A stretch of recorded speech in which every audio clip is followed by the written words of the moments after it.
Tua. Oh, man, here we go again.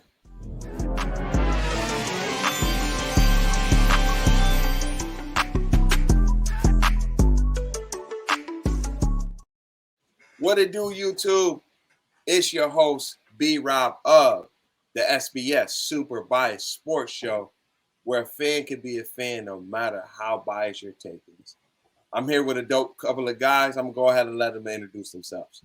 You know, it's your boy Ramon the Bonnet, a.k.a. Ramon Nose, a.k.a. Ramon Carter. What up? It's tea time here. Let's do this, man. I'm hype. Let's talk about it.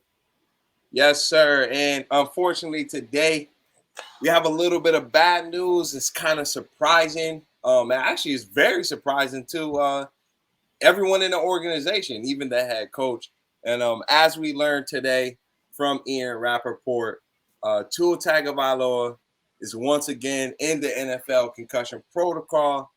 His status for the week against the Patriots is now in doubt, which is actually a huge game for them because right now the Dolphins are literally on the cusp of letting another team overtake them in the AFC playoffs. And to further go on to the point, apparently McDaniel himself wasn't even sure when Tua suffered the concussion, but he is in protocol. But clearly nobody recognized anything regarding it.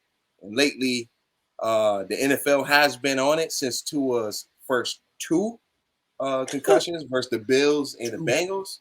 So what's you guys' thoughts, man? It's the third one in the same year. And they major. They starting to stack up, man. What you guys think about it?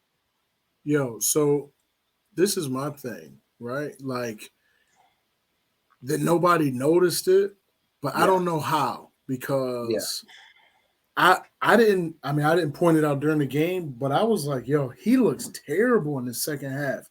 And so Tua was 9 of 12 for 229 yards with a touchdown and no interceptions in the first half of the game. The second half of the game, he was 7 of 13 for 81 yards with 0 touchdowns and 3 interceptions. Like, that's a big difference, you know? It's 3 interceptions in a half. That's crazy, you know? And it just – I was watching it, and that he threw one of those interceptions, and it just was – nobody was around. Like, the receivers wasn't expecting it, nothing. Like, Tyreek was like, who was you throwing to? You know what I mean? Right. So something definitely had to be off, and I don't know if Tua is just like trying to tough it out or what. Like, I mean, obviously he's probably scared because, you know, you want to – this is your career. You want to sign another contract. You want to be in there for the long haul. But, you know, with all the health issues and things that he's already suffered with the hip surgery and all that, I mean, it's not looking good. Like, I don't know how you're missing this, you know. And 3 of them, if it's me, you got to shut it down, coach. Like, you got to – his season got to be over. If that's my son, Mike McDaniel, you got to find somebody else to finish the season out. But I wouldn't let my son go back and play the rest of this year. That's a fact. Well, for me, I know for sure I don't think he's playing in this game this Sunday. Yeah, I think for sure. Nah, he can't. If he plays, it's already what Tuesday? The NFL Monday ain't gonna allow it. I don't believe. Nah. And then on top of that, like Trey was saying, how you don't notice something's off? Yeah, like it was night and day. I'm like, oh my gosh! And this is the third in what 2 months? Yeah. Do you know what his brain is probably going through, bro? Exactly. Forget the end of the season. I think he should just call it. You saying a career? And just end it, man, because that's his life. You don't want to be all when he get older. Like I don't know who's seen the movie Concussion, but some people they were bad. They were in a bad shape. I mean, think about Junior Seau. Like, exactly. He ended up committing suicide. Yeah, exactly. I'm like, man. I honestly too, I think it's like big on the league for not picking this up too. If Tua's head hits the ground, I'm pulling him. Like at that point, like I don't care I don't care how soft or whatever. If Tua's head hits the ground, you got to pull him. You got to check him and just make sure it's not going to hurt anything to pull him out for a play or two to see what's going on, or even if it's after the drive and be like, yo, I mean, he's throwing interception to pull him in that tent and trick him. Like, they got to be focused on that because this dude, I mean, that second one, he was, what did they say? He was like paralyzed. You know what I mean? Like, body just froze up. So it's like, no way. And I was scared, bro, when I seen that second one and his fingers was like, I was like, oh no. Yeah. So I was out to eat with my wife. We're eating, and this is on the big screen, and I was like, oh my God. And I'm thinking, like, because his fingers was like this, I was like, oh, he broke his finger. That's what I thought it was too. And I'm like realizing, like, yo, he's not moving. I was like, yo, this dude is like I said, he's dead. And like, this is something wrong with him. So there's no way that he should have even been playing. He shouldn't have been playing in that game after Buffalo, but he definitely shouldn't be playing, you know. And I don't know. I just feel bad for him because it's just a lot of question marks around this dude. And a concussion is not anything to play around with, you know. That's your brain. Right. Like, it's a lot. I don't remember somebody having this much concussions in the new modern age NFL.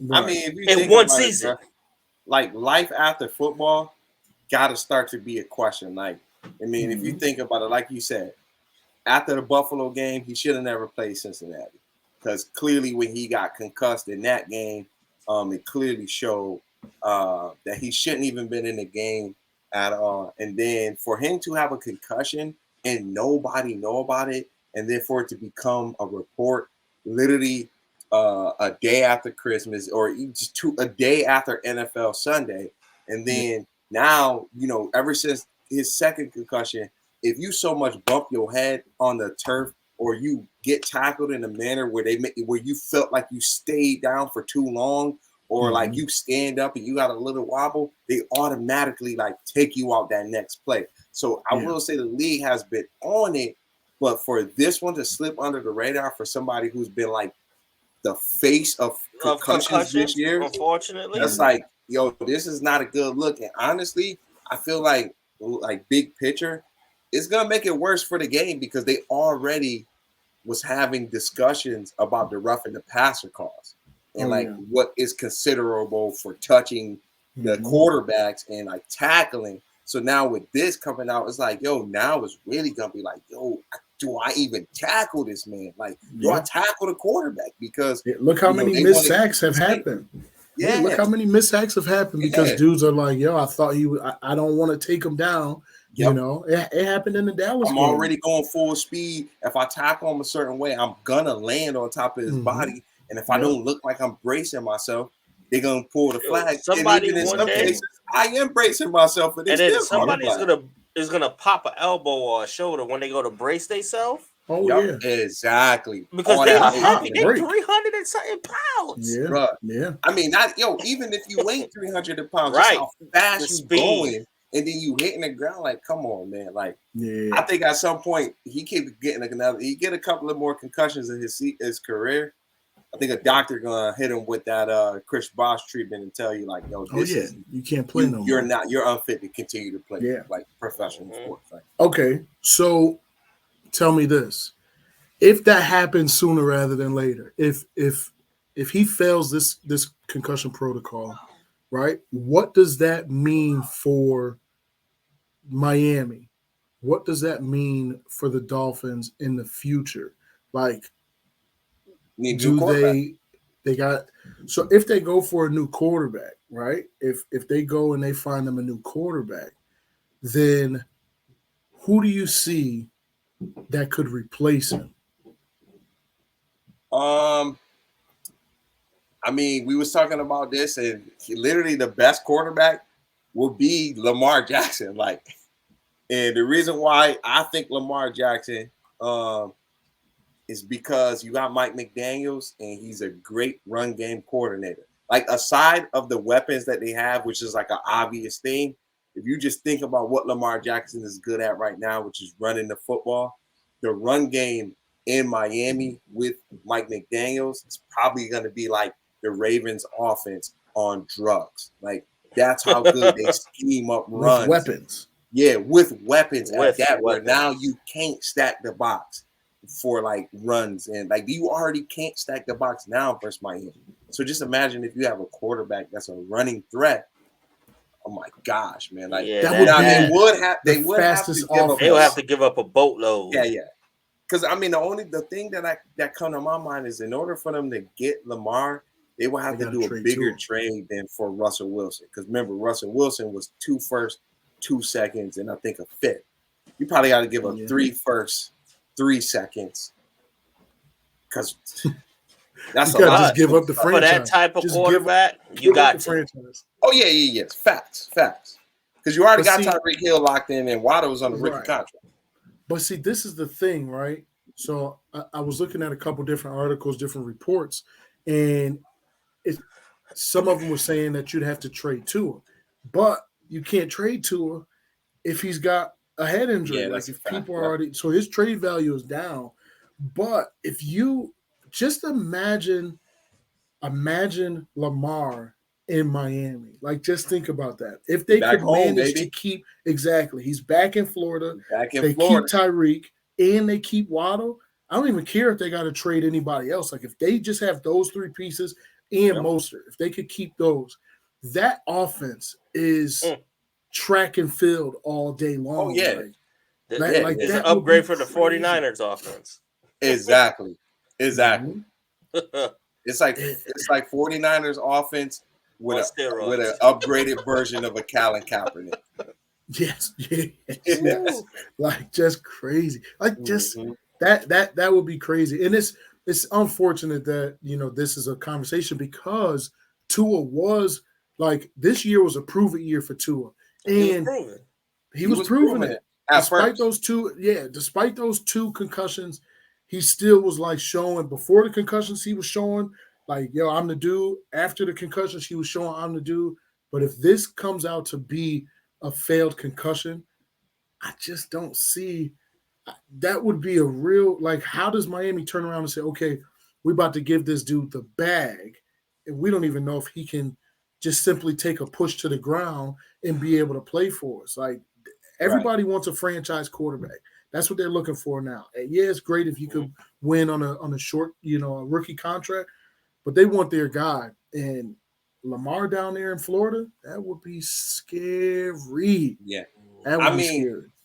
If Lamar down in Florida, I mean, Miami is on a 4-game losing streak. The blueprint of how to play that game, how to play them is out there. Run cover 2 and make your linebackers play deeper than normal. In each of their last 4 losses, that has been the defense that has changed how their offense has been so productive. Lamar, what can he do good? He can throw that thing on the outside, deep bombs. So that'd be. And you got track stars running to get the ball. Like that would be crazy. In closing, get that man out the AFC North. In closing, at the end of the day, I just pray and hope that he all right, man. Facts. Sure. In closing, and then I do appreciate y'all for watching again. This is the Super Bias Sports Show. Deuces. Peace.